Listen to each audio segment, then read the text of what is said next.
Welcome back to another technical deep dive here in the debug zone. Today we're tackling a big question and breaking it down with insights from other users. Hopefully this clears up some misconceptions and helps you get the answer you need. So buckle up, stay a little curious, and let's jump right in.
And that's a wrap.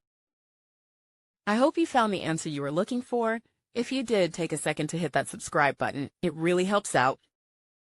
And let me know in the comments which solution worked best for you. See you next time in the debug zone.